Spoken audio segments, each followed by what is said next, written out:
सोचो, यूरोप एक पीजी था। हर रूम्स में अलग किंग, अलग रूल्स, अलग ड्रामा। फिर एक दिन लोग बोले बस भाई, अब एक नेशन चाहिए। यहीं से स्टार्ट होती है ये नेशनलिज्म यूरोप की कहानी। नेशनलिज्म मतलब जब लोग बोले हम सेम लैंग्वेज बोलते हैं, सेम कल्चर फॉलो करते हैं, तो अलग अलग क्यों रहे। सिंपल वर्ड्स में कहे तो किंग इंपॉर्टेंट नहीं, पीपल इंपॉर्टेंट है। तो यहीं से स्टार्ट होती है फ्रेंच रिवॉल्यूशन, यानी कि पूरा टोटली गेम चेंजर। 1789 में फ्रांस के लोग टोटली फेड अप। किंग बोला मैं बॉस हूँ, पीपल बोले नहीं भाई हम सिटीजन्स हैं। तो स्लोगन आए फ्रीडम, इक्वालिटी एंड ब्रदरहुड। यहीं से यूरोप ने सीखा नेशन लोगों से बनती है, राजा से नहीं। फिर होती है एंट्री ऑफ द बॉस, यानी कि नेपोलियन बोनापार्टे। अब एंट्री होती है नेपोलियन की, स्टाइलिश, पावरफुल, कॉन्फिडेंट। 1804 में लाए सिविल कोड, यानी कि same law for everyone, equality before law, feudal system out. Europe के लोग बोले अरे वाह, अब हम सब्जेक्ट्स नहीं सिटीजन्स हैं। पर प्लॉट ट्विस्ट, नेपोलियन खुद डिक्टेटर बन गया। फिर होती है ट्रीटी ऑफ वीना साइन।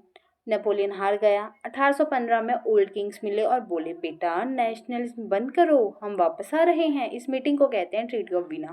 पर प्रॉब्लम्स ये थी, लोग ऑलरेडी नेशनलिस्टिक हो चुके थे, अब रिवर्स गियर पॉसिबल नहीं था। तो यूरोप में इसी वजह से यूरोप में दो गैंग्स बन गए, एक लिबरल्स, दूसरा कंजर्वेटिव्स। लिबरल्स यानी कि जिनको फ्रीडम चाहिए, कॉन्स्टिट्यूशन चाहिए, वोटिंग चाहिए, और कंजर्वेटिव्स यानी कि किंग बेस्ट है, पुराना सिस्टम में। रिजल्ट, प्रोटेस्ट हुआ, रिवॉल्यूशन हुई, क्यूज हुए। फिर होता है कल्चर और इमोशनल अटैक। नेशनल सिर्फ पॉलिटिक्स नहीं था, लोगों ने सॉन्ग्स लिखे, पोएम्स लिखी, फोक डांस रिवाइव किए। कल्चर ने बोला तुम एक नेशन हो, याद रखो। फिर आती है Italy broken to united. Italy पहले टुकड़ों में बनता था, तब आए थे ग्यूशी पी मजीनी, बोले एक इटली एक नेशन। स्लोली सजी स्ट्रगल्स हुई और इटली यूनाइटेड हो गया।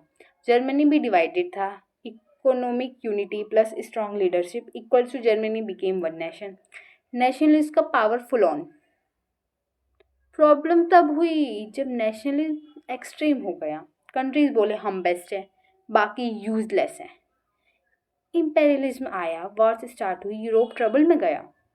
तो फुल स्टोरी क्या थी? फुल स्टोरी बेसिकली ये थी कि फ्रेंच रिवॉल्यूशन ने स्पार्क दिया, नेपोलियन ने फायर स्प्रेड कर दी, वीना ट्रीटी ने रोकने की कोशिश करी, इटली और जर्मनी यूनाइटेड हुए और एक्सिस नेशनलिस्ट डेंजर बन गया।